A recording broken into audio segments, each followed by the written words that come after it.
Welcome to the meeting room at Global TV Talk Show, a broadcast service of globalbusinessnews.net. Now, here's your host, Ed Cohen. So it's 4 p.m. in Spain, and 7 a.m. or so here in San Diego, California. Dino, what time is it where you are? Okay, here we are. It's 4 o'clock, 4:01. Cuatro, okay. Rohit, what time is it where you are? 8:30 in the night. Well, thanks for staying up. Hey, what happened to your finger? Did you cut your finger? No, I broke it. Oh, you broke it. I'm sorry to hear that. He broke it. Well, you're working hard. Okay, let's welcome Doreen. Hi, Doreen again. Good morning, everybody. Yeah, Hi. This is morning. Doreen Cumberford. So Doreen is an expat extraordinaire who has been around the world a couple of times with her husband, who was at one time an oil industry executive. And now they are pet sitting in Mexico, right? Yeah, we've transformed into being digital nomads. As opposed to, we're actually going to be moving to Mexico. This will be the 8th country I have lived in. And I was not always following my husband. Oh, yes, that's right. You were in the diplomatic corps at one time. Yes, lovely to meet you all. Yeah, great. Now, Great Doreen to has meet also you. published a book called In the Camel Lane. Is that correct? The name of my last book, I've published a couple, but the last one is called Life in the Camel Lane. Ah, that's it. And it's based on living in Saudi Arabia for 50 years and making the cultural and social adjustments to do so. Oh, that's great. Well, thank you very much. All right, now we are being joined by several people. Everybody will get to say hello and introduce themselves. And we're going to get it all done. Hello, Michael. Hello, Jack. Hi. Welcome. Morning. Okay, we're going to begin. We are recording. This is Ed in San Diego, and you're all on Global TV. Global TV is a talk show. It's not a webinar. And no talking heads, although we're all heads, aren't we? But and we talk, but we're not going to give speeches. That's not allowed on Global TV. Everybody has to share an idea about how they've changed as a result of the pandemic. I have gotten whiter hair. I don't know. And I've gained some weight.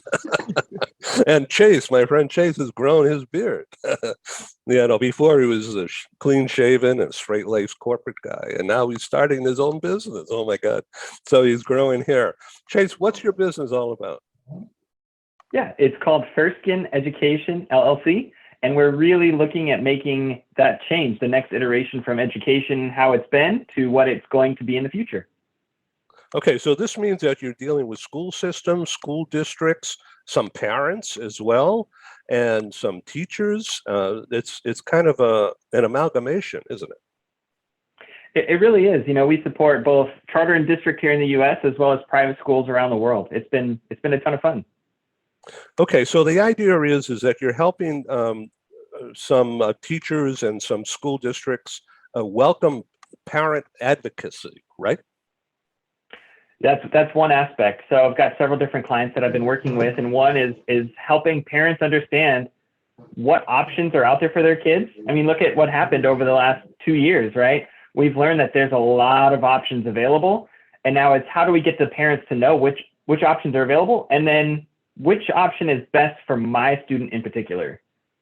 Okay, so now this is all about kids who may need special care, as well as we both know Tamara and micro education. This is like the one-room schoolhouse. It's coming back, isn't it?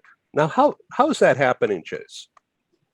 Yeah, it's an interesting method that got us from the one-room schoolhouse several hundred years ago, moving throughout history. You get to the model where people need to figure out, how do I work on this widget? And so the schools were built how to work on the widget, and that worked for a long time.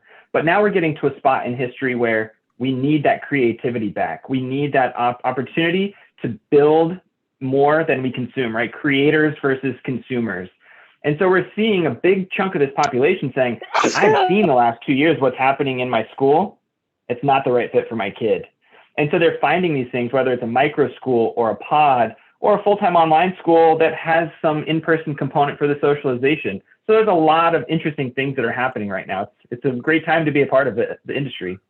Well, thank you so much for that brief.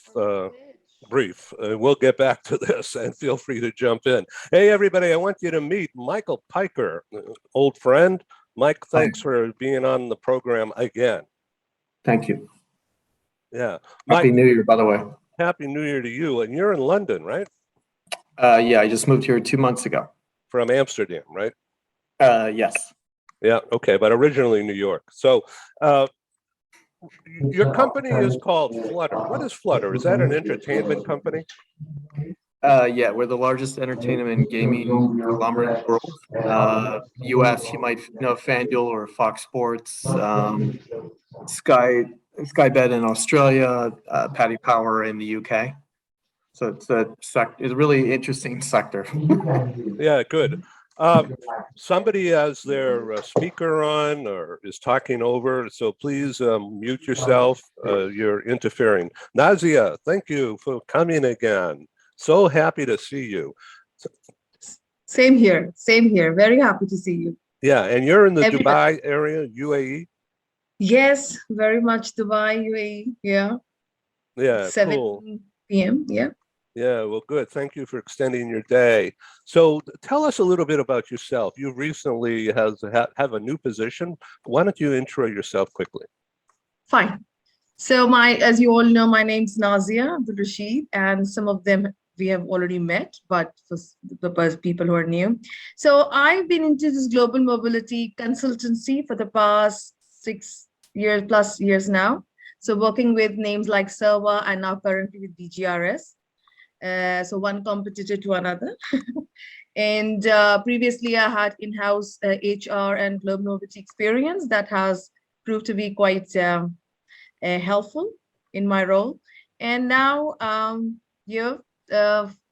fighting and facing the challenges of the whatever surprises they get to come, and always looking forward to connect with this community to learn and grow. Well, And this everyone, is thank your, thank you again, Nazia, for being here. I think this is your 4th or 5th program we've done together. Yeah. And we found each other on LinkedIn. I go, wow, this is cool. Well, you're very welcome. This is a disorganized, organized meeting. So I want you to just jump in and introduce everybody on the bottom there. You see that thing that says chat? So go there, and if you want, you don't have to. But our slogan is enter as strangers, leave as friends, okay? And so this is all about networking. So put down your website, your email, phone number, date of birth if you want, but that's about it though. No sales pitches. You can connect later. Danielle Oakes, let's get back to you. You've been in international moving for a long time. So why don't you tell us a little bit about yourself and your company real quick? Yeah, thank you. Yeah, it's I've been just over 20 years or so, and almost all of that with my current company, which is AMJ Campbell, and we're in Canada. And I guess Michael, having just moved, and many of you have moved in your careers and in your lives, that the moving process is a tough one. It's stressful, but from my side of it, I've only ever moved locally.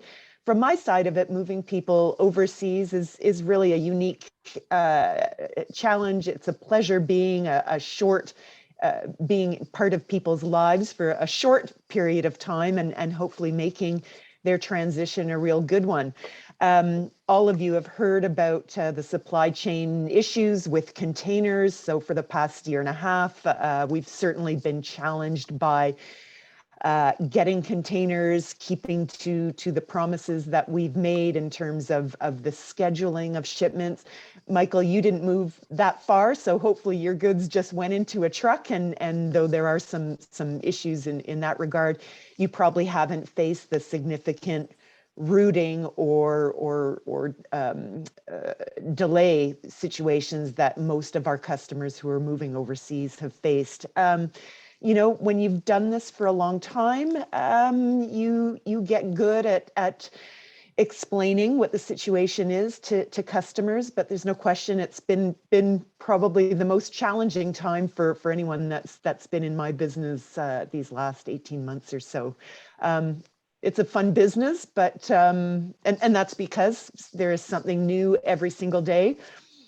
I think we're all getting a little bit tired of these challenges, and I don't see them getting too much better over, say, the next 6 months or so, but then we'll be into summertime, and that always presents its own unique bunch of challenges as well.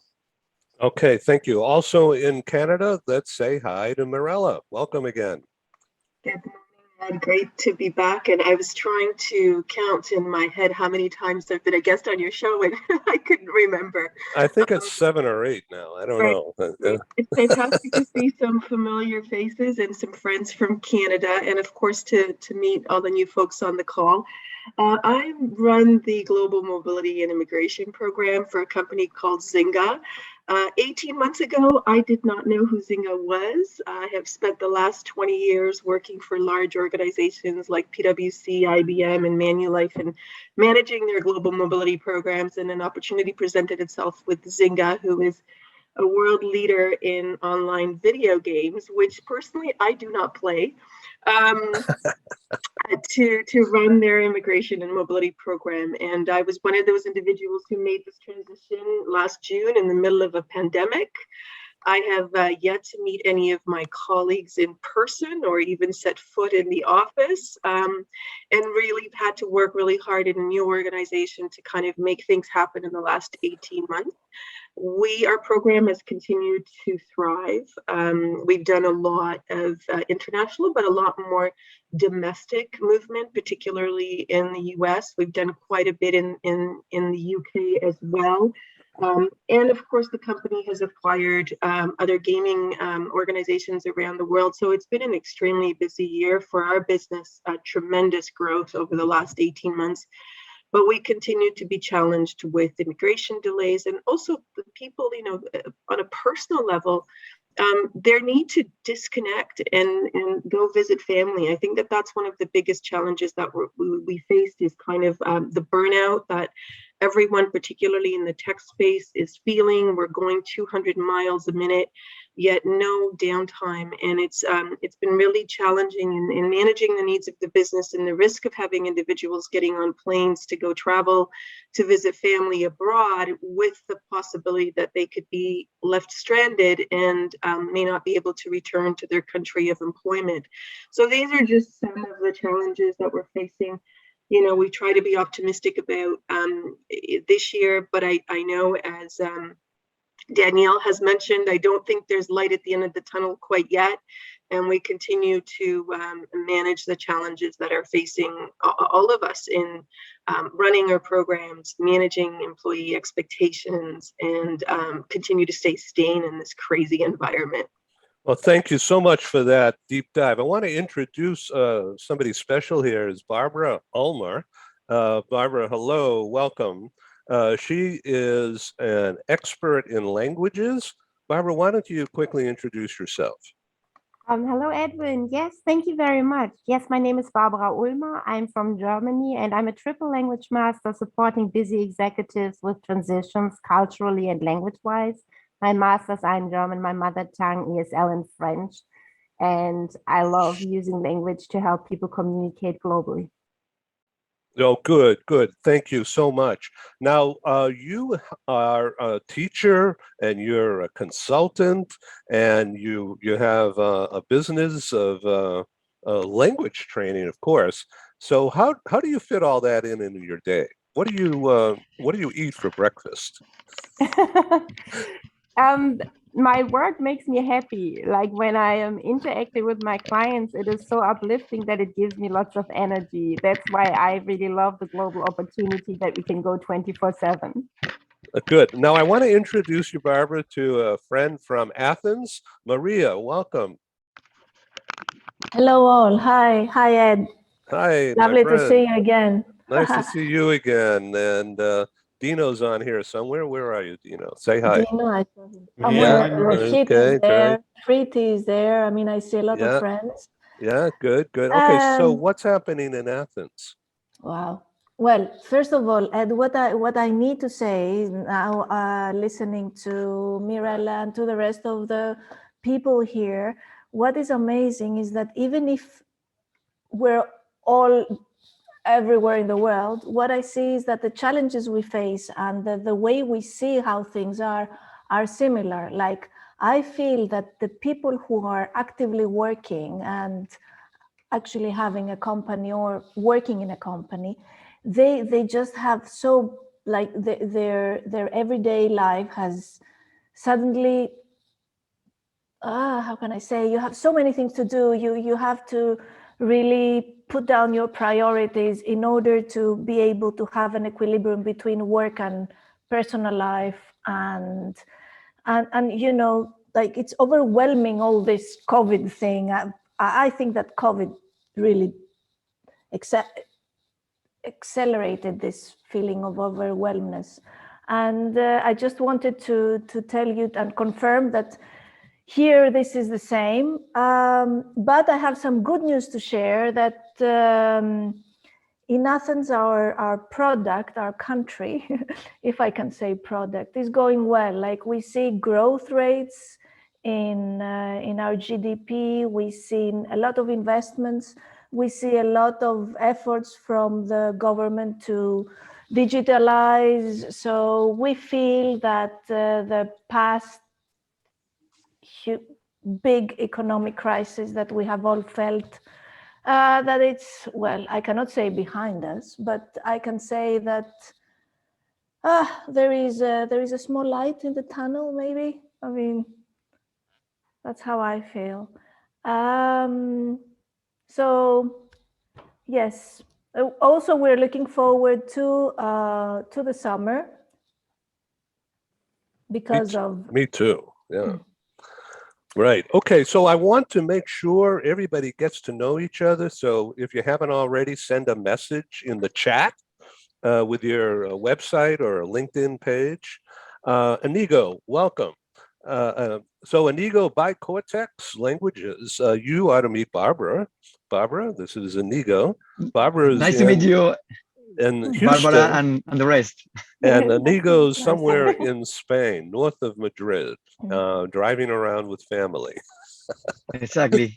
Yeah. So thank you, Ed. So we are actually providing language training worldwide, and we also provide certified and sworn translations for immigration processes.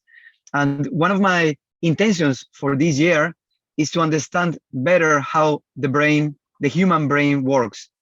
I've been reading a lot and discussing with experts in brain, and some interesting thing I wanted to share with you is that there was an old belief that the children raised in several languages, they were confused, less intelligent, even schizophrenic. So this was like crazy thing, but this has been proved not to be true. So it's actually the other way around, like being raised in several languages and also speaking and learning different languages and speaking more than one language in a day-to-day basis. That's very good for your brain, because the brain is a muscle, and actually you become better multitasking. And remember that now that many people are hiring on LinkedIn, the word multitasking is always there. So why shouldn't we include the language training policy on the relocation? So it's very important to include it because of these things about improving your intelligence, being more multitasking, and also getting to integrate you better in the culture. So this was just my 2 cents for today's call. Happy to see friends here, and also nice to meet you the rest of the people, and nice to meet Barbara also. Yeah, hola, hola, and gracias. Ed, Yeah. can I interrupt and go, hi? Why don't we start right now and we tell to Ed that whenever he introduces somebody, he has to introduce him in his own language. Oh, that's a good idea. Go ahead. All right, I'm speaking San Diego. Kalimera, The safest language, Edwin. you have the safest language. So let's introduce Mark Colo. He's a good friend here in Southern California, although it looks like he's in the Alps. Hello, Mark. And I'm actually not in the Bavarian Alps, outside of Neuschwanstein Castle, although I'd very much like to be there. This is kind of fun, this group. I mean, what a global group. Yeah, it's pretty amazing, isn't call it? with you. I'm speaking Southern Californian, and more specifically from Irvine, California. I just woke up not long ago because my alarm went off late.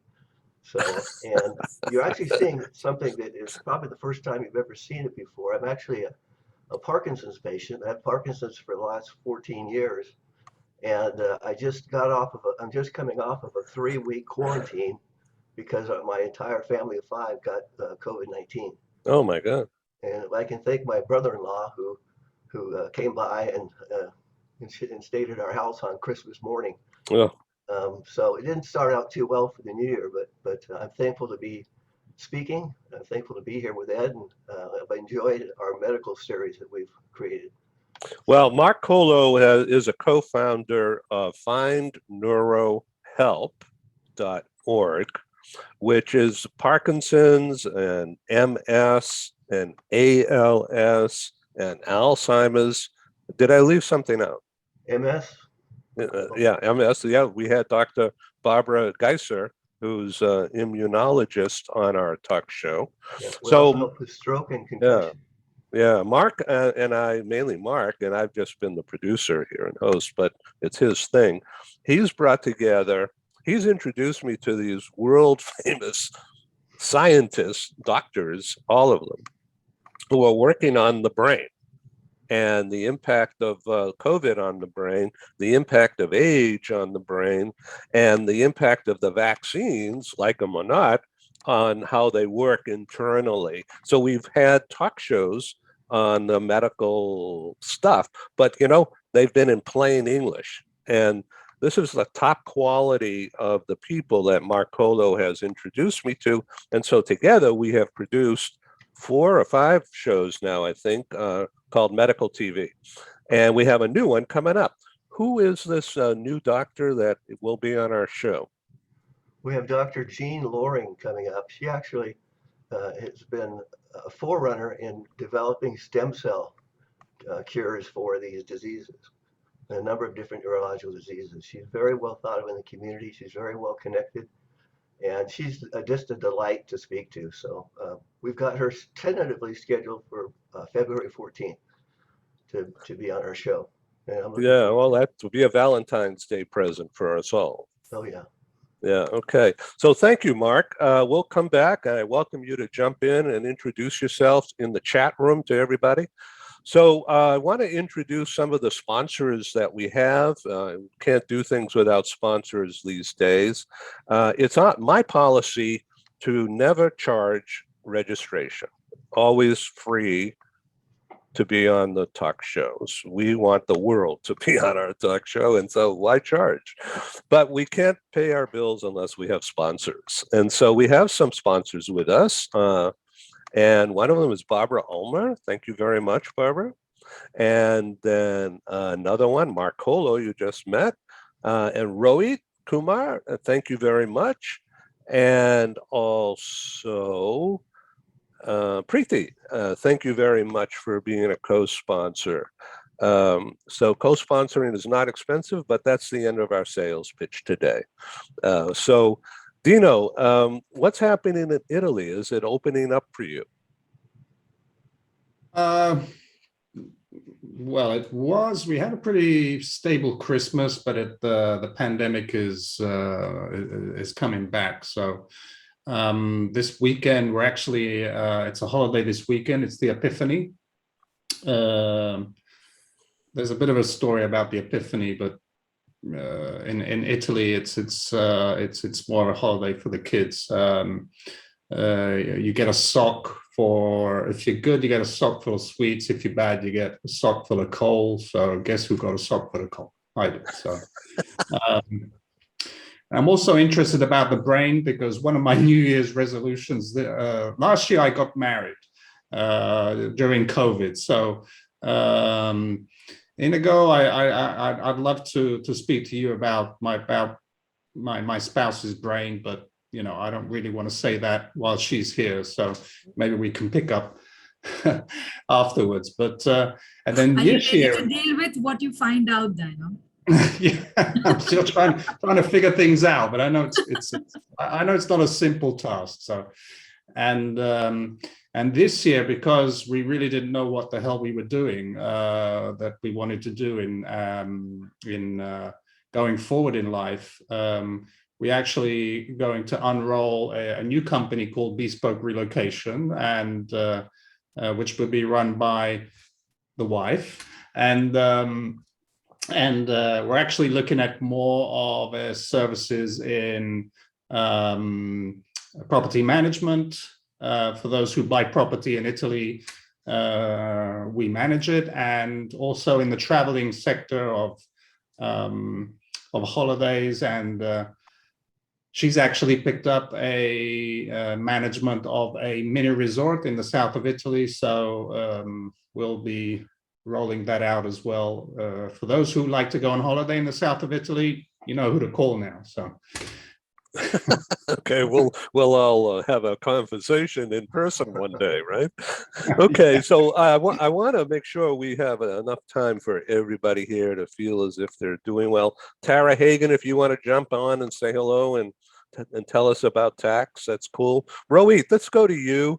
Let's go to Rohit and Pri and Preeti, our friends in Italy. I'm in India, sorry. So, Rohit, let's start with you. What's happening in India and the relocation industry? Is it active again? Yes, so it's been strange, and Preeti and Priyamvada would probably acknowledge that as well. So when March 2020, the world went into a lockdown, obviously we saw, a huge drop in volumes and in work.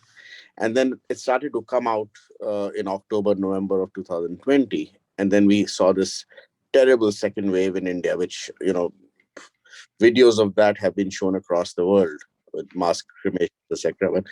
So that happened in April, May of 2021, and things went back into the doldrums of sorts.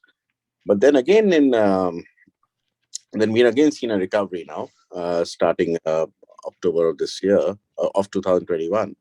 But now, again, we are facing a third wave, this time not so bad so far, but it's supposed to peak in February. So we're keeping our fingers crossed, whoever can. My fingers are broken, as you can see.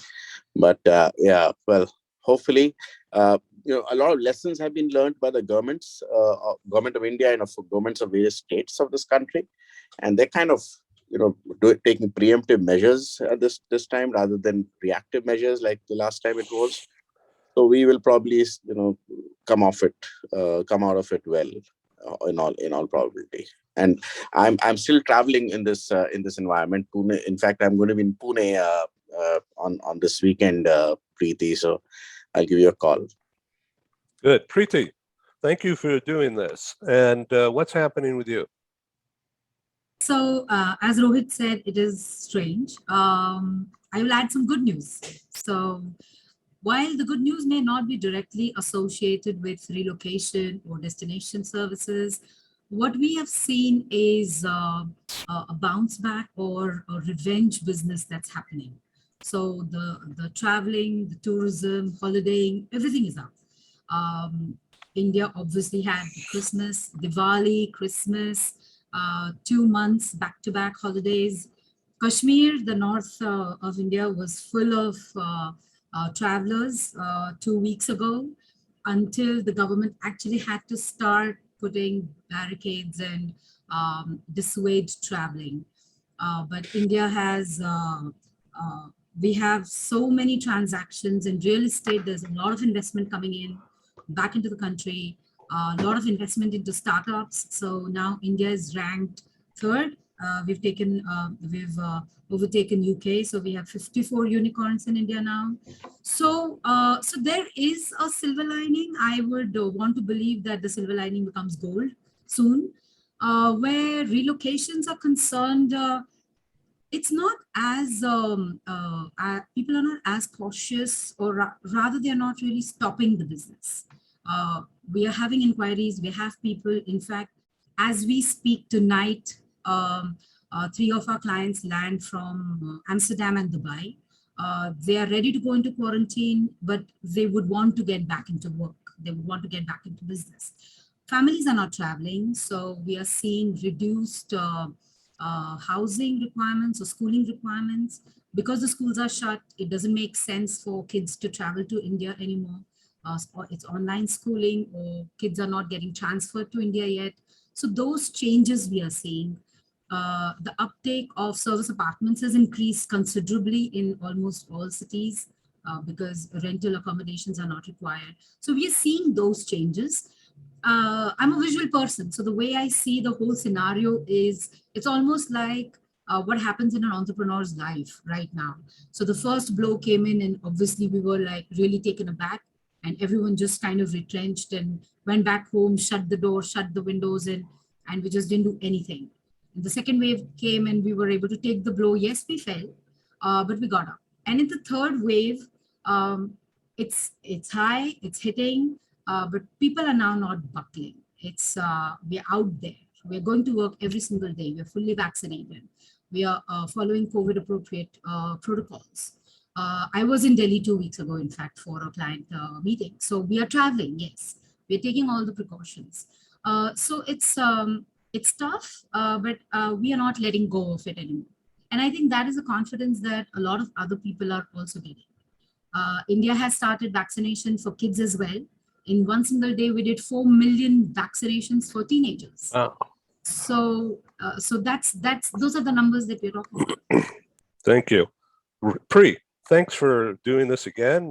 This is the umpteenth time you're on our program, and always a pleasure. So tell us what's new in Helma. So thank you, Ed, and Happy New Year to new faces and old friends here.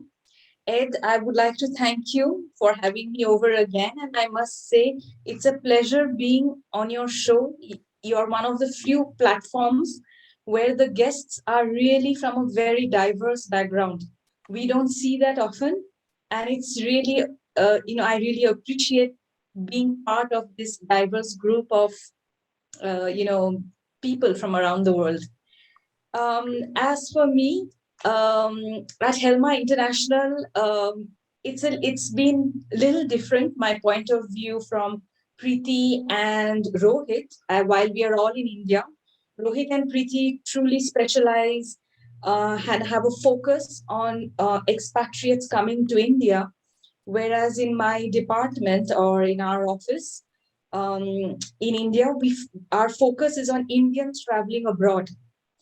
And I echo what Preeti says in terms of, that there has been an uptick in business and there is a silver lining.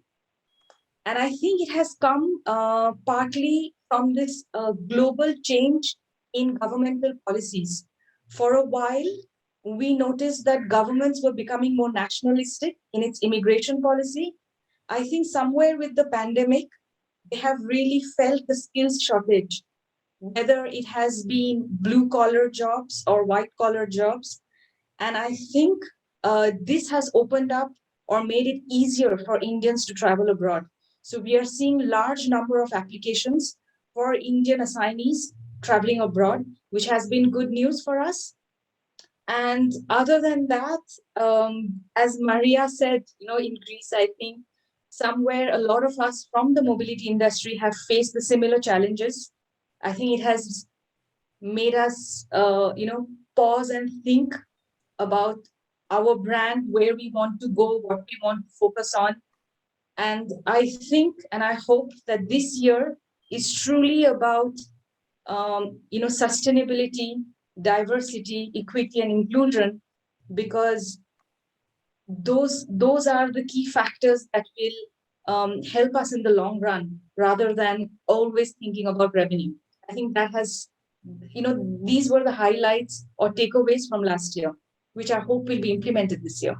Yeah, thank you very much for that. So we want to make sure everybody gets to meet Karen, which we'll come to in just a minute. Let's go to Tio. TL and I friends for a long time, but you are the immigration attorney on our program today. So tell us what's happening in the U.S. Yeah, hi everyone. Thank you so much for having me, Ed. It's my first time on your show, and happy and healthy New Year to all. So the US immigration has seen unprecedented times, just like our lives. A lot of it has been impacted by the COVID pandemic. Some of you already mentioned the delays in processing, which makes immigration planning almost impossible these days. One of the hardest questions that I get from clients is, well, how long will it take? Will I be able to return to the US? And unfortunately, I have to just give an educated guess most of the times, because the agencies have shut down for a while. Consulates abroad are still not fully operating. Some of you mentioned that as well. Families are being stuck or not able to travel. But we see some light at the end of the tunnel. We've seen some very positive changes with President Biden taking office in 2021. My focus is on business immigration, and the policies, the changes are in the policy. To change immigration laws will take a while, and it's very political, as you all know. But there is more support when it comes to international students, especially those in the STEM field. We see basically the president directed the agencies to come up with programs to deal with the inefficiencies and the backlog at the immigration service, restore faith in the Americans' immigration system. So it's really more of a welcoming America that we see. A lot of the travel bans, starting with the Muslim travel ban, were rescinded. So there's still a lot to be desired. And I'm trying to be optimistic. And for this year, I'm really hoping that there will be more efforts towards eliminating the backlog. Right now, there is about 5 million applications for immigration benefits at the Immigration Service. There are about 500,000 green card applications at the consulates waiting for interviews. I mean, I'm talking people who are eligible to come and meet all the requirements. At the US consulates, there has been, I think, about 50% drop of issuing of visas compared to pre-pandemic levels. The good news is right before the holidays, the Department of State had the wisdom to give consular officers discretion to waive interviews for those who are renewing their visas. So, things are definitely picking up. Somebody mentioned that the pandemic has also shown the need and the shortage of high-skilled talent, which, is around the globe. And my job, big part of it is helping companies bring and retain foreign talent to the US. So people are hiring. The nationalistic trends, I think, are going away. It's definitely become more of a global immigration world. But the challenges continue, whether it's logistics, mobility, compliance. So I'm really glad that there is this group, and thank you again, Ed, for the platform. And hopefully we can collaborate and support each other, because the challenges are very, very similar. But on a positive note, I'm an immigrant myself. Actually, my first language is Bulgarian. I'm a lawyer in Bulgaria as well. I speak some Spanish, Russian, and a little bit of German. And I love what I do because it helps people, it impacts their lives. And it's very personal, very rewarding. But we have to keep up the good work. So thank you all for all that you do, and thank you for the opportunity. Yeah, thank you. Okay, Karen, this is your first time. We just met on the internet, and well, I was actually on your show 1 year ago with Lena from Revolution in Sweden when we talked about Christmases in global Christmases. That's right, Nordic Christmas time. I remember that show. Yes. Yeah. Well, Yes. thank you for coming back. Sorry, I just no problem. So Karen, you're a recruiter, right? Global recruiter. All right. Tell us what's happening in Stockholm. I think Sweden has been one of the countries that has not have had any lockdowns. I know people are really envy of us. However, I think the Swedish culture by nature has made us not having to have these restrictions that everyone has to implement all over the world. I think it even is by law that they can't shut down the country. We do, of course, have restrictions, but it's less than if I compare to other countries. Yeah, good. And here's Tara Hagen. Hello, Tara. Thanks for coming on. Hey, Ed and everyone. Hello. Happy Friday. Yeah, I know. Is it Friday for everybody? Thank heavens. Yeah. Okay, so Tara is a global tax expert. It's true. Yes, I've been in the tax world for a long time.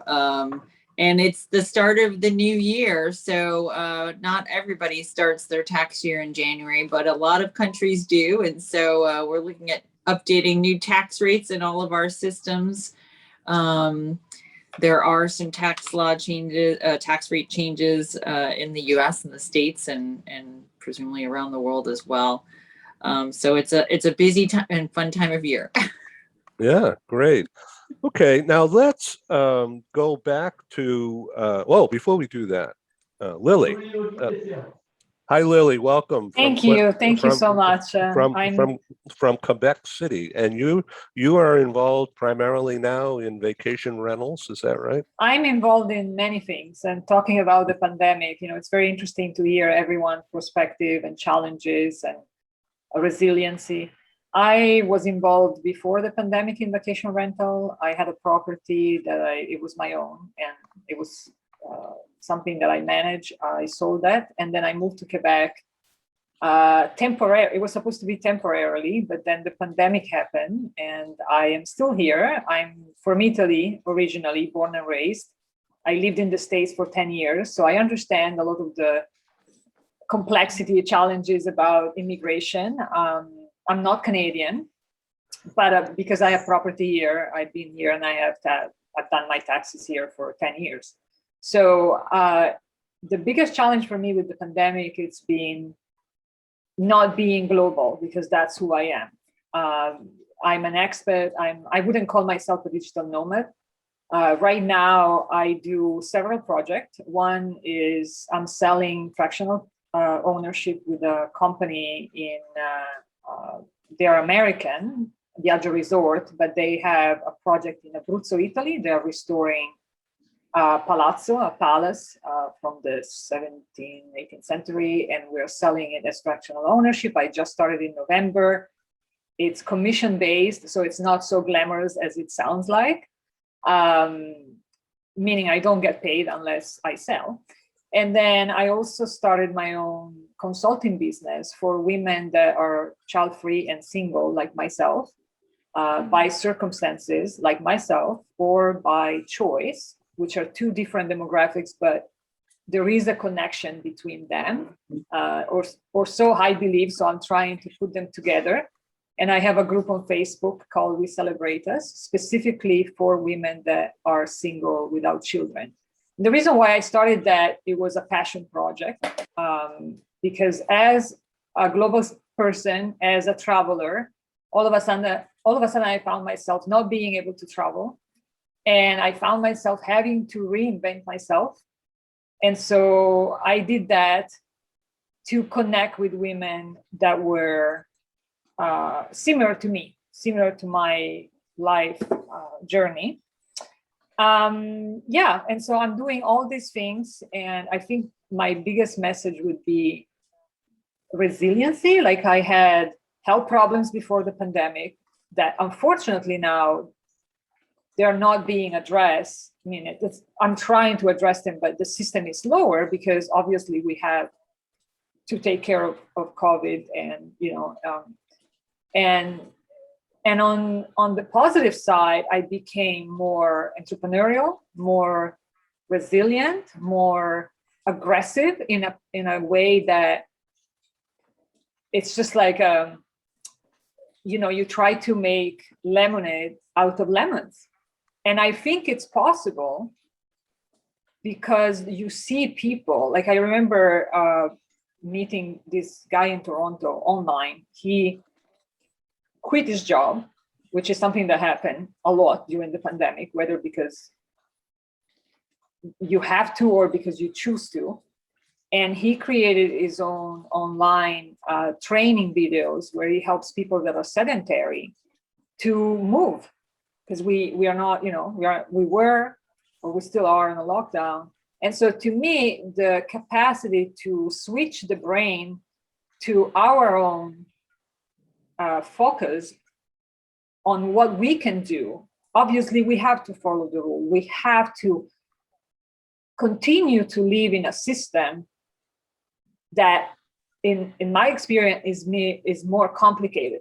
Okay, so it's like being in a maze, being in a like you kind of have to juggle yourself. At least that's my experience. But also, it gave me the opportunity to reinvent myself, to continue to try to grow within the system of this challenge, if that makes sense. Yeah, boy. Whew. Sorry, I'm sort of like my own motivational speaker that I share. So yeah, okay. Michael. And I love to connect to all the relocation people as well. Well, you are certainly welcome. Let's say hi to Michael Piker again. Michael, so what do you think of all these people and their stories? It's pretty fascinating, isn't it? Yeah, I've done 9 countries over 30 years. So your audience is always uber global, which is awesome. Yeah, and I've been a global gypsy like all the people on this call, so I can totally relate to people here. So your day job is being a global HR leader. Yeah, and my nighttime is looking for an apartment in London, which is not going well. Now, is that COVID related or because there's just no room in the inn? Yeah, like I said, I've the third time in the UK, for example. It's really strange. During COVID, people don't want to leave because they locked in a very low price point, and the inventory in London right now it's atrocious. I just moved from Switzerland and Amsterdam, which probably had better choice than I've ever seen in London. So you're looking in the city, or are you in Mayfair, or looking in the city? But yeah, and then Netherlands went into a full lockdown. My father was supposed to come over, and then UK never locked down, but Europe is in a mess, and the UK, like the US, has 300. I think 1 in 20 Londoners got Omicron. So it's really, really, really bad here. So let me ask you about your job. Are you working from wherever home is, or are you in an office? Try to go to, yeah, the guidelines from the Prime Minister are unclear, as opposed to Ireland. So yeah, it's hybrid working like most of the world. Yeah. But okay. yeah, so yeah, it's an interesting time just to third time in the UK. So just to be back here since my last time, it's changed quite a bit. So when you go out walking around, say Trafalgar Square or Piccadilly, are you wearing a mask? Yeah, the first November, December, nobody did on the tube, nobody did in the street. Only I think when Boris Johnson implored the UK to wear a mask, they finally did. I was shocked that you don't have a digital COVID app, where in Switzerland and Netherlands, anything you did, you had to prove that you were vaccinated. Where here, it's very egalitarian. So it's a very different vibe here than the rest of the world, to be frank.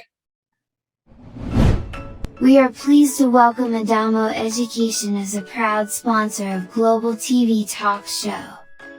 The concept of a micro school is the reimagining of the one-room schoolhouse. My name is Tamara Becker. I'm the president and CEO of Adamo Education. The micro school concept really does not just lend itself to the personalization and the customization of learning, but also the social development and fostering that sense of love for learning. Unlike what we see in traditional brick and mortar schools, we have multiple grade levels in the same learning space. Students can be enriched by the socialization that they get, as well as the academic support from peers.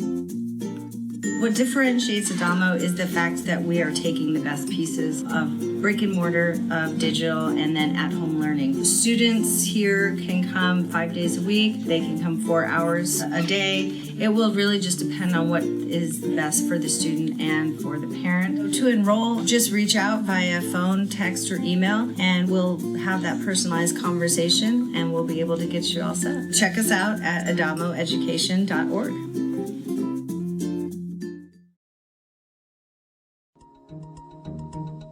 Hi, this is Ed, and I thank you for tuning in to Global TV Talk Show, a unit on globalbusinessnews.net. We broadcast to the world, as you know by now. So I wanted to make sure that you understand that our programs are advertising supported. We're grateful for co-sponsors, advertisers. They have a marketing budget, coupled with a strong desire to be associated with our top quality program. And of course, I'm grateful. Thank you. So for the next few minutes, you're going to see some commercials. It's mostly very low key, and our prices are very, very reasonable. Our exposure for the advertisers go 12 months and beyond. Some of our advertisers have been with us since March, April of 2020. And Google Analytics has tracked over 125,000 what they call audience page views, which means you looking at this page, that's a page view. Now, if you happen to go to one of our other shows or to our radio broadcasts or to our newspaper or magazine, those become additional page views as measured by Google Analytics. And so when they say 125,000 since spring of 2020 up through Labor Day, a month ago, that's pretty good numbers. And the past 30 days, Google Analytics has measured just under 6,000 audience page views. And that, according to them, is a 42% increase in audience participation over the month of August. So thank you very much. Well, here's our advertisers, and we'll be back in just a couple of minutes or so, and we'll proceed with this interesting conversation. Thank you. This episode from the meeting room of Global TV Talk Show is brought to you by The Bridge School, the accredited international online private school of choice at bridgek12.org. Porch Light Rental and Destination Services. Reduce your renter lump sum or managed relocation costs. Visit them at porchlightrental.com. And by airs.com. With our full range of services, we can help design, and manage your international relocation. Find us at airs.com. Primestone Partners, featuring corporate, government, and developer housing solutions, as well as senior-level advisory services. Find them at primestonepartners.com. And by International Auto Source. We are the vehicle experts for expats, featuring all major brands of automobiles with flexible solutions and financing. On the web at intlauto.com. Become a global player in your field. Cross Culture to Go provides virtual support for your global business and career success. We can help you thrive in 140 plus countries and markets. On the web at crossculturetogo.com.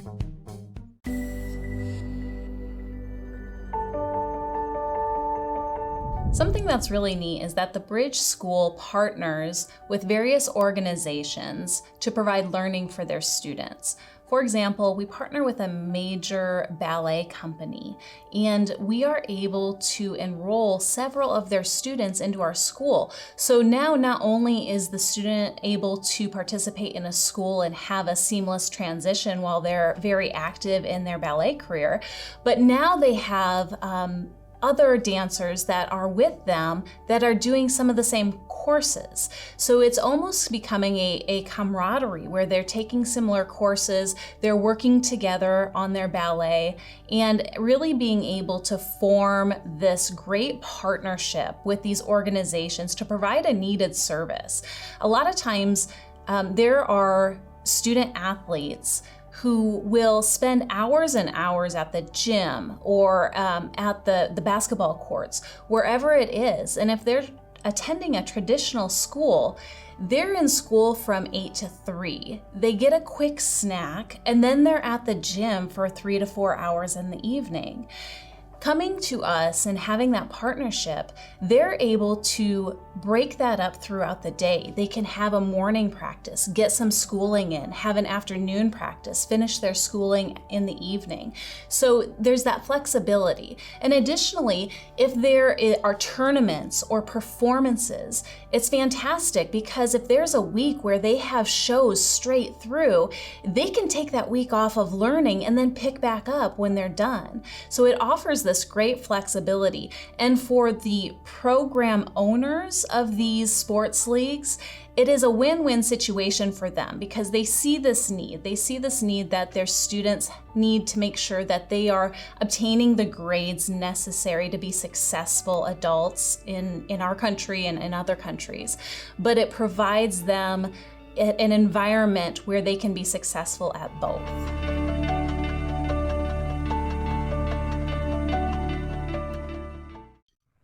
Hi, I'm Sergey Gorbatov. I'm Angela Lane. Together we're researchers, writers and practitioners in the field of human resources. And we've also been multi-country, multi-assignment career expats. We owe our professional development and growth to a very large extent to the international assignment opportunities that we have had. But in a world where distributed work may become the norm, we also want to understand what will happen to the nature, duration, and purpose of international assignments. Together with our colleague, Julian Dalzell from the University of South Carolina, we're undertaking a study on the future of expatriation. And we'd value your contribution. You can participate in this important study by completing a simple 10-minute questionnaire. Access the questionnaire by typing in your browser tinyurl.com/expert study. That's tinyurl.com/expert study. You can also find the link here on Ed's website next to this video. Thank you for joining us in this study. In return for your contribution, we'll provide you with a copy of our research. And of course, you'll be invited to an exclusive webinar hosted by Ed, where we will share our findings right here on Global Business News. And so please go to tinyurl.com/expat study. Take the survey so that we can better understand the future of expatriation. Okay, so about Flutter. Would you say again, what is Flutter and Yeah, it's I mean, what do they do? well, like FanDuel in the States, it's like the #1 sports gaming. So it's if you think about the sector where you bet, game, or do online, basically immersive entertainment. I've been in, I think, 6 different industries in my 30-year career. It's one of the fastest growing now because VR, AR, immersive gaming's really popular now. And so during COVID, obviously people needed something to do, so they do that. And so betting, gaming is a sector that there's 2 or 3 in the world growing 35% CAGR. We're a FTSE 26 growing to a FTSE 10. So yeah, I'm honored to at least have the chance to give it a go at this great company. So how much do you bet a day? I don't personally, and I thought about it carefully before joining a betting company, to be honest. But safer gambling regs are coming, rightly so, all across the world, as they should, and even by state in America, where I'm from. But so basically, yeah, we take that very seriously on all the regulations around safer gambling. Yeah, okay. Hello, Javier, in the background. Please mute yourself. Thank you very much.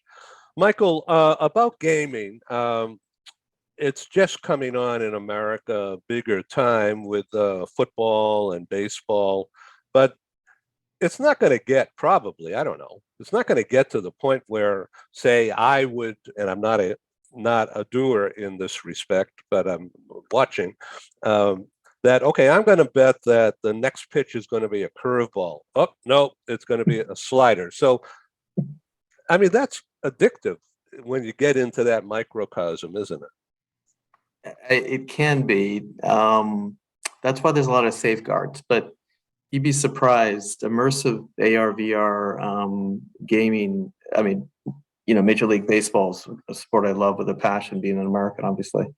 But when you think about, for example, I lived in Shanghai, for example. So Tencent has the largest gaming platforms in the world. Nobody knows it, and it makes a trove of money because everybody's on their eyeballs looking at that device. And they've limited gaming for kids, as you know, in China, because the kids just don't do anything else, don't even do their homework.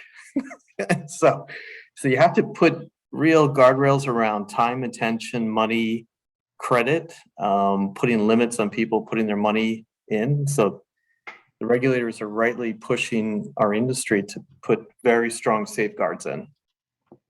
But it's going all online. Yeah. Okay, Doreen, what do you think of all this? Well, which part are you referring to specifically? Because look at us, we're all global-hearted professional leaders in one way or another. And we have covered everything from the gaming industry and gambling to the details and the very visceral experience of what it's like to be both in India and in London, and how much difficulty and pain the world is still in. So which one do you want me to comment on? Okay, let's go to the trust economy. Okay, the trust economy. My husband and I were professionals for many decades living around the world. And we finally retired, but I actually don't believe in retirement. I believe that we're constantly rewiring ourselves. I mean, even as we sit here, we're rewiring, aren't we? We're getting new ideas and synapses are being created all the time. And so we didn't really want to give up travel. We still had the enthusiasm and the life juices to want to go and to grow and to change, like all of us here want to do, right? We all want to learn new languages and connect to people in different cultures and keep expanding. So we found a website, and this website led us to believe we could have someone come to our home and could actually move into our home, adopt our lifestyle, basically, drive our car, live in our house, and take care of our pets. And so this happened, and we had diplomats, retired diplomats came and did this, and all sorts of interesting people we had never met, and people like you that are professionals from another country who wanted to come to America. And I was fascinated, and I said one day, why don't we try this? And so for the last 6 years, we sort of consider ourselves digital nomads in a way, but we're obviously gray-haired digital nomads. we're not the teenage variety. I would say more like third chapter. And we decided that we would do this, and we've been to 10 countries. We have visited friends and family across the world, and we have moved into people's properties and walked their dogs and fed their cats and actually taken care of ancient dovecotes and runner ducks and goats. And at the same time, we have had complimentary accommodation. So we have lived in farmhouses and ancient stately homes, and we have been in the south of France in a beautiful old ancient stone farmhouses. And currently I am in a very sexy condominium here in San Miguel de Allende in Mexico. So this is something that all of us here, if you are a responsible human and you want to travel and you want to do it not necessarily on a budget, but you'd like to do it for fun, it's a great way to meet people and learn about different cultures and how they operate, and continue living a global life. Let's talk about trust. Now, why don't you define what that means? Well, trust is a very interesting subject, isn't it? Because we all depend on it every day with currency and now blockchain. And we are all indulging and learning to trust in a different way. We're learning to trust in this computer that I'm sitting in front of. I'm learning to sit in front of a screen and trust that you with personal information about me. And so we are exercising trust in every part of our lives. Every time we pay somebody, or we serve somebody, we are trusting that they will respond. So I think it's basic human agreement. It's basic humanity. And it's the human instinct at its very core to trust people. So I think the trust economy, which is part of what pet and house sitting and global mobility and digital nomadism all relates to this. Isn't that interesting? Michael Piker, are you still with us? If so, would you like to comment on this? There you are. Yeah, the trust paradigm is a paradox, right? So can you trust somebody across Zoom, to be blunt? Really tricky, right? And then across cultural conundrums and plus, if you will, I just give you a simple, stupid example. So, post-Brexit, I came from Europe, I'm American, and then I moved to the UK, as I alluded to. So trust, so the Brits look at me, and I'm not sure they necessarily trust me yet because I'm a newbie, newly arrived, and Europe is the past for them. But so it's an interesting sense of trust, paradoxically, between these two great countries. And then I'm sitting in the middle of something that just transpired a year ago. And then being an American global gypsy, how do people see me or not see me or choose to see me? So that paradox of trust, for what I'm trying to articulate, is it's very fluid.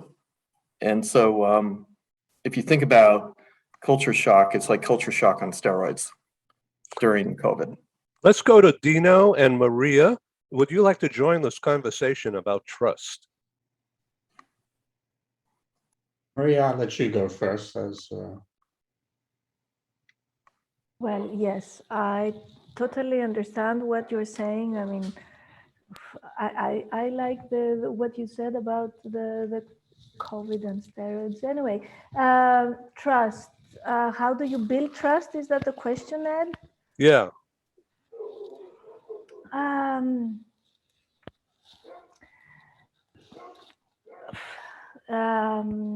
I think that when based on what I told you before, that Greece, for example, is on a good pace. What I see is that our government is trying to build trust for investors to come to our country and invest. And the way they do this is that they are trying to show stability in what they do. And I feel that this is what we also need to do every day with our clients.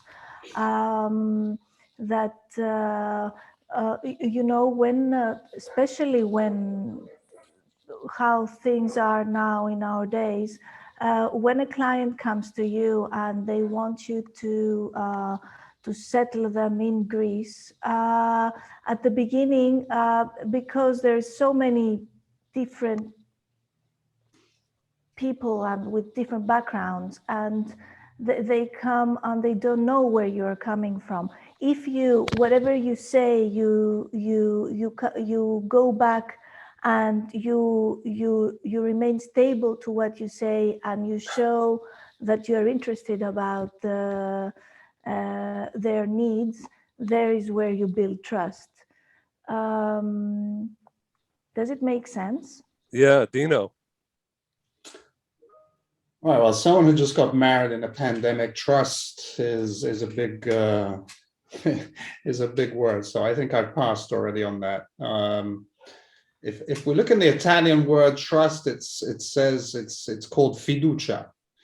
So if you're someone who's really scared or skeptical about trusting or the word itself, trust, just say it in another language. And that will probably take 40-50% of the responsibility of your mind thinking what trust really is, and you'll make the right decision in the end. So I'd like to put that out to the team and say, when you think about trust, think of it in another language, because all it is a word. There's a lot behind it. So really, I'm someone who pretty trusts from the beginning.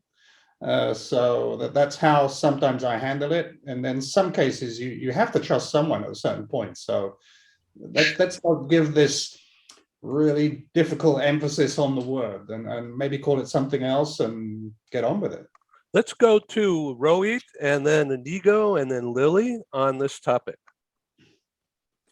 Certainly. So my opinion is very simple. Sincerity sells. Okay. If you're sincere, trust will follow. Personally, if you personally ask me, I think I have a trust DNA built into me. So my approach to humans, to people, to whoever I meet is, I trust first, and only if they give me a reason not to will I stop trusting them. This has really helped me and given me a lot of benefits in life, where a lot of opportunities that were visible to us or visible to me, I took them because I extended trust.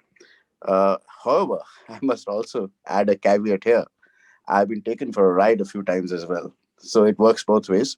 But majority of the times you'll walk away successfully or with success if you place trust on people and be sincere with and to them as well. Inigo. Yes, I wanted just to add something about trust and travel. As you know, I love to travel, and I've been in many countries. I travel nowadays like 3 months per year in the RV with my children, and I've met like many people for the first time. And if you don't trust in people, it's going to be very difficult. Like, you have to take a risk and trust. Of course, you're not going to trust in anyone all the time, but depending on the situation, I've trusted in somebody that I didn't know at all, with like opening the doors of my house and letting them sleep. This sounds like crazy to many people. Many of my friends, they say, okay, why do you do that sometimes? Because I mean, there are also some similar apps similar to this to exchange your house. where you can just let somebody that you don't know to sleep in your place. So we've done that a lot. I've slept for free in many places, and other people, different people, not necessarily the same people, have slept in my place, even with my children. So that you really need to trust in people to make your life like full, in the sense that why do people think that human being is bad by nature? I think the other way around, like people are good by nature. Of course, you can be unlucky and then you're going to be in trouble if you trust humans, but by default, you're breaking up. It's a good approach. Yeah, good. Well, thank you very much. Gracias, amigo. Could I add something to this, please? You bet. I would just like to build on what Inigo said, and that is, I think that there's trust on various levels, but we have to be discerning with our trust. We don't go out and just commit hara-kiri or take huge risks, but use our 6 mental faculties to think and to reason and to feel whether this is a risk that we can each take. And I think that Inigo and I are probably examples of the digital nomad, this sort of philosophy that is taking over and creeping into remote work also. Really interesting. Okay, who wants to talk? Lily. Yes, I'll just add something. I think we've been discussing this very well. What I would say is also, like Doreen was mentioning, intuition. And I mean, it takes time. I had a situation where I traveled to and I had to trust, because you open your home to guests and you have a conversation online for maybe 2 weeks back and forth. But at the end of the day, it's you trust them to show up and to be good people and to treat your place with respect, or you go to an Airbnb in Africa in a totally different culture and you trust that it's going to be okay. I want to say intuition and authenticity, like telling your story, taking the time to create the relationship, to me is very important, because I honestly, as an Italian, don't trust right away. And it's funny because Dino was saying fiducia. I always think of the saying in Italian, fidarsi è bene, non fidarsi è meglio, which means to trust is good, not to trust is better. And I am totally the person that falls into that. I always been a trusting person as a young person. I was very naive. And then I had a bad experience, a personal bad experience, which, I don't know if it's worse to have a business partner that is bad or a personal partner. But after that experience, I became less trusting, and I still use the intuition, the time to get to know the other person, whether it's in business, whether it's like dealing with renovation, and you have to see the work of the enterprise, of the entrepreneurs, as they say it here, in order to trust that they're going to do a good job and you don't need to hire somebody else. Great. Preeti, would you like to speak? Preeti. I would like to flip the topic slightly and want to talk about how we demonstrated trust. So during the pandemic, there was an abrupt, sudden, and absolutely unprecedented situation that a lot of people landed in, which was sudden lockdowns by the government here. People almost had no access to banks, medicines, pet food, even daily items. The HRs of the companies in the beginning were homebound, and eventually realizing that we don't know how long this is going to last, they started moving back to their hometowns. So leaving the city, which they call their home, they started moving back to their home cities to either be close to their families or parents. And that was the time that the trust that our clients placed in us when they chose us was tested, was literally tested. And I can tell you that we've had situations where my personal car has taken people to the airport in the middle of the night to another city because they had the last plane out. Or we have delivered medicine or pet food, or even something as insignificant as East, because East was over and everybody was baking and people had challenges. So our trust, the trust that our clients have placed in us for so many years was tested. And I can tell you so proudly that it was my whole team. We were very cautious. We took all COVID protocol precautions, but we ensured that we stood up to the challenge. So we had people on two-wheelers, taking special police passes, delivering food, taking medicine, also arranging hospital beds, RT-PCR tests for last-minute flights. So we broadly categorized services, and we launched a hashtag. People launched service numbers or headline numbers. We launched a headline hashtag called hashtag Lexigent Cares. And anybody could tag us in the city, not just an expert, but anybody could tag us saying, I'm in this area, and can you tell me which is the closest medicine store open? Can you find that out for me? Or a grocery store? Or can you have milk delivered? So we were tested, and we came out flying. So when we talk about trust, I think it is both ways. Bad experiences have not defined us. There are bad experiences in all parts of the world. It's not just related to any particular city or country. But I think majority of the time, as long as we trust and we demonstrate trust, I think things do fall in place. And people have done incredible stuff, just because we've trusted them. Thank you.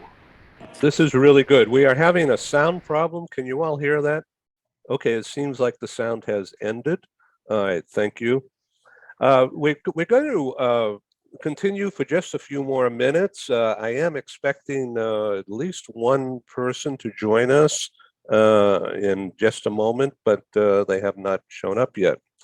So I want to ask Nazia, did you find this encounter, this interface, this interchange amongst all our guests as stimulating as you were hoping? Yeah, it's something that it's always, every time I come here or any other platform, I feel like talking to people just can surprise you in so many ways. So trust is so important. For me, trust is my need. I cannot survive without it. If somebody ditched me or made my life in a way miserable, it can be anything, personal or office. I mean, we have all felt that. But after some time, I was helpless, poor soul. I cannot live without trust. I have to be waking up and going to the office with trust, irrespective what the other has to bring. So this is my need. I think it's very culturally as well, because we come from South Asian countries, India, Pakistan. So if we don't trust, we probably will collapse because we are so dependent on each other, like maybe it's financially or spiritually or brother, sister. And it's a matter. So this is how I am. So I've been in Dubai for the past 15 years. It's full of expats community. It's 75 nationalities. And whatever community you come, you either come with a natural instinct of trusting people or you learn. And that is the success of Dubai. And I think the government has a role to play as well, because they come with a stick. You are not supposed to do anything other than behave well and trust. And I think that has helped Dubai progress. So yes, so trust is my need. So lovely to hear on that. I want to talk 1 more hour and listen to people, but of course that will not permit. So I want to introduce Sarah. Sarah Tabit has just joined us from Dubai. Sarah, good evening to you. Hello, Ed. Hi, how are you? How's everybody? Happy New Year to everyone. Thank you so much for being with us. I understand that Friday night is crazy. So thanks. So Sarah has been on our program a few times, and one of the times she introduced her book. And do you happen to have that book there? You want to show it to the camera? Okay. Of course. And it's all about Inclusion starts with you. So this is all about DE&I, okay, diversity, whatever. So that means not only at work, but elsewhere, right? Socially, but socially, absolutely corporate-wise and non-corporate. So I always talk about, and that's why I wrote the book down to create some awareness about DE&I, diversity, equity, and inclusion, and that most importantly, because many people thought that it's only about women, so we started talking about beyond women, what diversity means in terms of, on all levels, in all its forms. And then most importantly, inclusion is not only something we want in the corporate life. We want to feel included even in our society, in our families. You really want to promote that culture of inclusion all over across, and it's everyone's responsibility. So that's why inclusion starts with you and each and every one of you. So Sarah, your day job is with a very large company. Would you like to self-intro yourself there? Yes, of course. So, I mean, of course, I've been in HR for the past 15 years in the region, in the Middle East region. And I work currently with Schneider Electric, a company that is a digital company, I would say, a great ambassador, and, really pilots all initiatives around diversity, equity, and inclusion. And from an HR perspective, so I do support a global team. So I do sit in Dubai, but I work with teams from all across the globe, US, France, China, India, and so on. So it's quite interesting. Of course, I'm a kind of, HR business support, but also a strong advocate on the DE&I. And I do that, as a passion project, but also because I do believe in it as a person and as an HR professional. So Sarah, I want to make sure you know these people. Pri is with a company called Ulma International, India and Paris, America. Inigo Lopez is in Madrid area, has a company called Bicortex Languages. Karen is from Stockholm, and she's a global recruiter. And Lily is in Quebec City, and she's on a life journey of being involved in entrepreneurial things. Preeti is from India, in the relocation side. I think you've met Nazia in the past. Maria is with Corporate Relocations Greece in Athens. And I want to introduce Doreen Cumberford, who's an expat extraordinaire. And Nazia, do you know Sarah? Yes, very much, Sarah. I've seen her and listened to her on multiple platforms. Nice meeting you again, Sarah. Yeah, great. Nice to meet you. All right, Mark Colo is in Southern California. This is Sarah. And Danielle Oakes is in Toronto. And she's in the international moving business. And Dino is up, very distinguished looking guy there in a black coat and blue shirt. He's in Naples, Italy. Ciao, Sarah. Hi, ciao. So let's see, I got everybody, right? All right. Wow, very diverse group. I'm proud of you, Ed. Very diverse. We could do more on gender. We could do more on gender though, but yeah, okay. Yeah, okay. Rohit, Kumar, do you want to come in and say hi? I welcome you, of course. Javier, say hi. Everybody's got to get to know each other here. Hi, guys. So you're driving again? Okay. Yeah. Just need to get somewhere. So I took off on my car. But nice to meet you all again. And thank you. And Sarah, good to meet you. Lovely. I'm going to look forward to read that book though. Because we're starting on we've been on that journey, but we want to intensify the diversity and inclusion journey within our company as well. So your book is going to come handy. I'm very sure about that. So I'm going to look out for that. I hope so. It's on Amazon globally, and so hopefully it's accessible to everybody who wants it. And Rahit, I'm happy to support. Happy to connect personally if you need my support. No issues at all. Yeah, this is great. So Sarah, It'll be great help. Thank you so much, Sarah. Yeah. So Rohi, thanks for being a sponsor. Preeti, thanks for being a sponsor. Really. Listen, Sarah, how was your day today?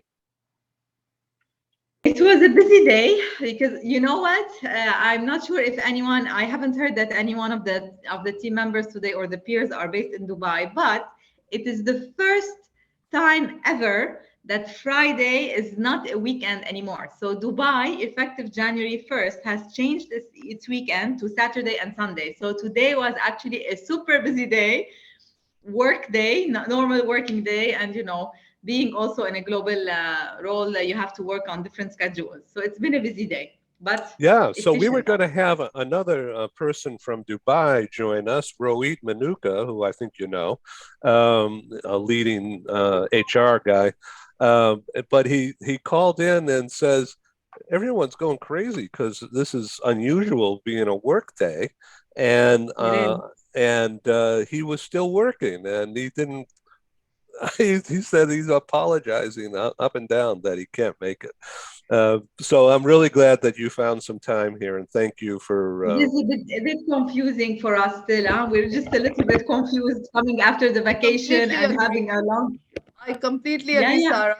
I couldn't feel it. I had to remind myself constantly, it's a working day. It's a working day. Yeah, great. So that's about culture now. Inigo, the cultural aspects. Would you like to address that? Inigo, can you hear me? I guess not. Sorry. Oh, yeah, there you are. I'm not sure about my. Yeah, I see you're breaking up. I think the camper is it is not conducive to this as much as we want. Yeah, later. Okay. So, Doreen, yes, do you want to add conversation with Sarah Tabit? Oh, absolutely. Lovely to meet you, Sarah. And I was just wondering, I think you might want to check into Families in Global Transition, because I think in many ways, all of us here relate to that organization and serve people in that global community. But I just wanted to say I lived in Dubai in the 70s, in the very late 70s and the early 80s. And our workday was Thursday and Friday. And then I traveled and came and discovered America for me, and went back to the Middle East a number of years later to work in Saudi Arabia, thinking that I understood the culture, thinking, oh, I've been in the Middle East. I know that. That is the biggest mistake any global traveler can make, because we think we know it, but until it gets into our physical selves, and until we hear that prayer call 5 times a day, we don't really know it. And so I was shocked and disturbed when Saudi went from Thursday and Friday weekends to, I think, Friday and Saturday weekends. And now I'm shocked and disturbed again that Dubai is going to Saturday and Sunday weekends, because that is such a clash with an ancient culture that has been going on for thousands of years. And, I'm interested to see how that will translate in the commercial and the professional and the practicalities of living in Dubai, because I can imagine it just feels like snow, or it's strange. And what dissonance, how much more dissonance can people take at this point after COVID? Yeah. So, Sarah. Well, Doreen, you're spot on, Doreen. But the thing is, if you come now, Dubai has changed so much. Now, some things too much better. Huh? We've had all week of rain, all week of cold weather, super cold wind. So it's really becoming very different from what it was before. Now, to tell you the truth, it's easier for us working with Europe and the US, of course, and even India, China. It's easier. But what's difficult is that the other Gulf countries actually haven't changed. Exactly. And we don't know if they're going to change. So, working with Saudi is difficult because they have their weekends different. So it's going to be kind of a mess, I would say, at the beginning, until we all, and Nadia can also share, being in a global or regional role, can also understand that it's so difficult for us to find the balance. And Doreen is so correct. I mean, you've lived at the very right time, so you can well imagine how things have been. So even if you're very compatible, adaptable, the difference, I will tell you one of the highlights of this change is Sharjah is one emirate. It's like a state. Mm-hmm. Dubai is one. So Dubai has moved to 4.5 for government companies. So it's 4.5. is 4.5 for government organization. However, Sharjah has moved to 4 days. So they have 3 weekends now, 3 days. This is a struggling and transitioning phase for Dubai. It's a big thing. Thank you for bringing that up. Yeah. So Well, one emirate is doing 4 days. There's something that I hear from, I'm just sorry if I'm jumping in, but I'm so excited that there are people all around talking about culture, which is really so close to my heart, and traveling around the world.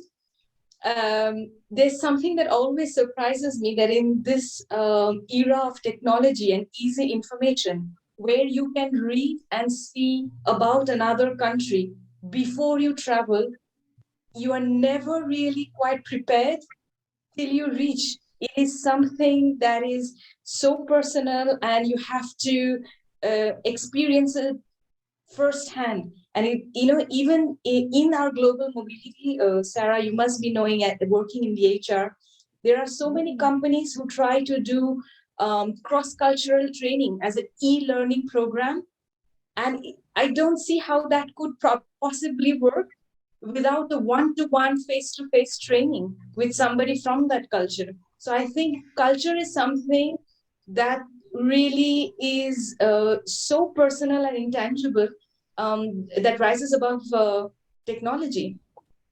Yeah, you're right. They should create like mentors for cultural adaptation, like it has to really be coming from someone who lives there, who understands, other than, just the learning on how to dress and what, the language and all of that. So correct.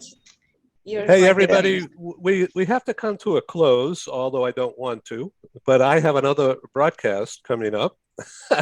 And it's all about building or rebuilding trust because of the pandemic, and people who don't get it, maybe still somebody's boss, but everyone else has quit already. And so, it's like a time of change, isn't it, Danielle? Do you see that in Toronto? Oh, no question. No question. And I need to jump off also. Thank you very much. It was a delight to meet all of you. Where'd my sheet go? Oh, I've already filed it. Yeah, this much of info.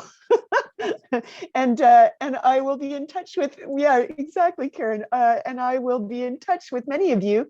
And thank you for this opportunity, Ed. Yeah, well, thank you. Listen, enjoy your weekend, UAE people.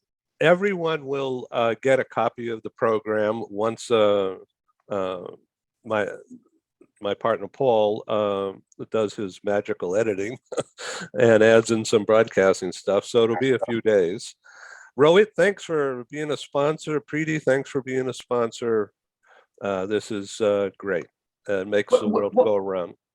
Once we get that recording, I think, can we use it to post it on our LinkedIn, etc., or is that for privacy issues? I wish you would. We want 100,000 more readers and audience. Yeah, no, but I mean in terms of privacy and stuff like that. But could we, yes. share it? Yes, it's a public vehicle once we get it out there on demand. Okay. So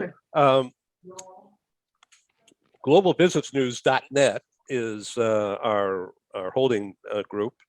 We've been around since 2003. Google Analytics has measured over 1.2 million audience page views since we began. But more relevant is since we started the TV talk shows here, which is what I call them, in the spring of 2020, Google Analytics has tracked about 145,000 audience page views. In other words, somebody looking at this. And so that's a lot. I need to leave, so sorry. So thank you very much for being on the program. Thank you. Ciao. Thank you for joining us in the meeting room at Global TV Talk Show. Have a wonderful day and stay safe.